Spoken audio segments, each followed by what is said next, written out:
Thank you for being here. It's a pleasure and an honor to be with this panel and you all today. The talk I'll be giving today is Better Collaboration, Better Teachers. To begin, by way of motivation, teaching has historically been considered isolated work. In fact, long ago, Dan Lordy argued that teacher isolation is amongst the greatest structural obstacles to instructional improvement. In recent years, though, we've seen a push among policymakers and practitioners to make schools places where teachers work together to improve their teaching. This, of course, raises the question, does collaboration actually improve the performance of teachers and schools? So I'll speak to two papers today that are trying to address this very question. The first is a paper in Miami-Dade County Public Schools, and it depends on or draws on survey data of all teachers in the district across 2 years. In total, there are over 10,000 teachers that responded to the survey, and I was able to link these teachers to district administrative data on the teachers and the schools in which they work. On the survey, there was a question that asked whether or not teachers identified as being part of an instructional team that works regularly on teaching together. If they said yes, they got the great fortune of 16 more survey questions, which asked them about the extensiveness and helpfulness of collaboration that they had in different instructional areas. We then used these items to construct, with factor analysis, 4 measures for collaboration quality. The first is our Uber measure of general collaboration quality, which is really collaboration that's cross-instructional areas. The next 3 are what we refer to as domain-specific collaboration quality measures, and these are focused on collaboration in specific instructional domains. And these were collaboration about instructional strategies and curriculum, collaboration about students, and finally, collaboration about assessment, which included both formative and summative assessment. We constructed teacher-level measures as well as aggregating these up at the school level to have school-level measures. I'm jumping right to the conclusions. What we saw, this is a school-level analysis. So the question driving this analysis was, do schools with better collaboration have better math value added to student achievement? So again, the outcome here is basically school-level achievement gains. And the predictors are the school-level factor scores that we constructed. And you can see that 3 out of the 4 collaboration measures were significant predictors of school-level value added. Teachers who worked in schools where teachers reported better average collaboration in general, better collaboration about students, and better collaboration about assessment, those schools had much stronger achievement gains in math. Is this a causal story? Well, certainly we can't conclude that it is. There are, for example, a number of unobserved factors that could explain these relationships. One, for example, is teacher retention. Teacher retention is likely a cause for better collaboration quality, and we also know from prior research that teacher retention is correlated with better achievement gains. But let's assume for a minute that this is a causal story. The question is, how would it be that collaboration causes student achievement to increase? Well, the most likely explanation is through improving the quality of instruction of those teachers who are engaging in that collaboration. Well, if that's the case, then 2 things we'd expect to follow. First, we'd expect that teachers who actually themselves report engaging in better collaboration in a school compared to their peers would have better achievement or achievement gains or better performance than their peers who report worse quality collaboration.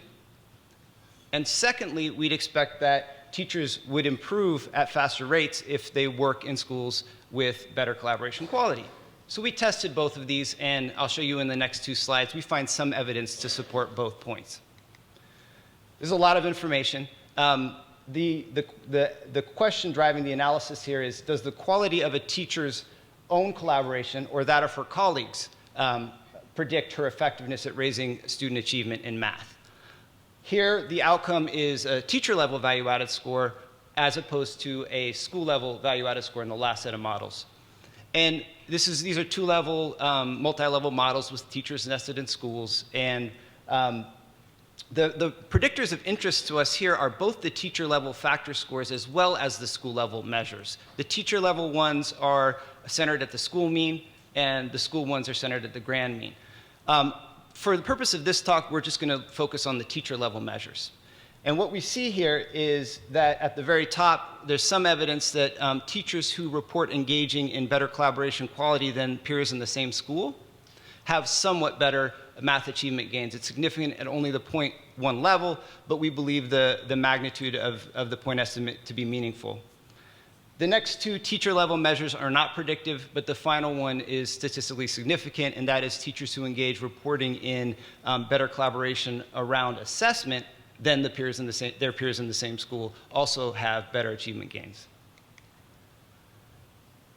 The next question looks at, do teachers improve at faster rates when they work in schools with better collaboration quality? These models use teacher fixed effects approaches. The basic idea here is to look at the same teacher across time as she works in different kinds of schools to see whether or not when a teacher works in a school with better collaboration quality, does she improve at faster rates? The parameter of interest is as an interaction term between the collaboration factor measures and teaching experience. These are essentially can be interpreted as testing whether or not the returns to experience are greater when a teacher works in schools with better collaboration quality. And we see that across the board, the coefficients are trending positive, and in two cases, the interactions with the general collaboration measure and the collaboration around assessment measure, we see significant effects. So this can be taken to be some evidence to support the claim that teachers seem to improve at faster rates when they work in schools with better collaboration quality. So this first paper really contributes to a growing body of evidence that a lot of folks here have really contributed great work to. And that is a body of evidence on in-service teachers. And it suggests that certain kinds of schools seem to promote instructional effectiveness among in-service teachers, specifically those kinds of schools that have the following characteristics. Schools that are stronger in terms of teacher collaboration and work environments more generally, schools with a history of prior achievement gains, and schools that have less teacher turnover. This made me wonder, though, do these same kinds of schools promote instructional effectiveness among pre-service teachers during their student teaching experiences in their teacher certification programs? So I set out to look at this in the next paper. Thank you. The idea here is you would expect during the initial years of learning to teach that this would be a prime time for folks to actually be in a setting if it's going to improve their instructional improvement. So I wanted to take a look and see if that was indeed the case. This study was in a large urban district. It also leaned heavily on survey data across teachers in this district. This time, 3 years of surveys and 18,000 survey respondents. We asked on the survey for teachers who worked in this district, we asked whether or not they had completed their student teaching in the same district in which they're now teaching. And if they said yes, we asked where, what school, so we could link these teachers to the exact schools in which they learned to teach as pre-service student teachers. The idea then was to test whether or not learning to teach in these schools during your pre-service preparation time would later, if the kinds of schools you learn to teach in would later predict how well you do in terms of teacher effectiveness at raising student achievement after becoming a teacher of record.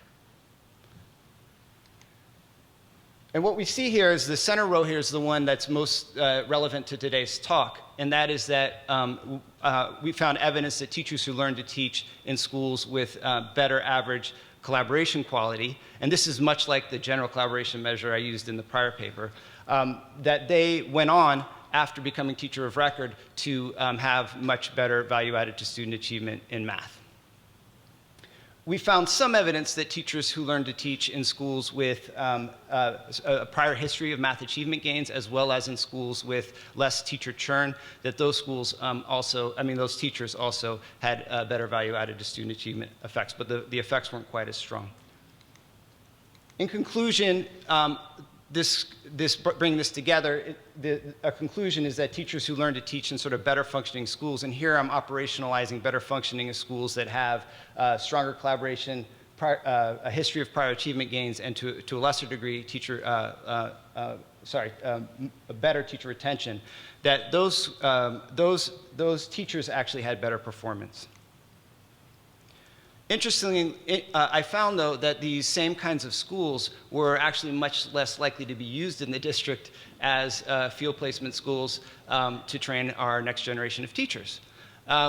So that does raise a really interesting implication, I think, that it would do well, but it would actually be mutually beneficial, I think, if we could find ways to develop stronger partnerships between district stakeholders and teacher ed programs to find ways of really trying to figure out where those placement schools are, these promising placement sites, and work together to try to get our student teachers placed in those sites, and so that we can actually prepare a better generation, a more effective generation of future teachers. Thank you.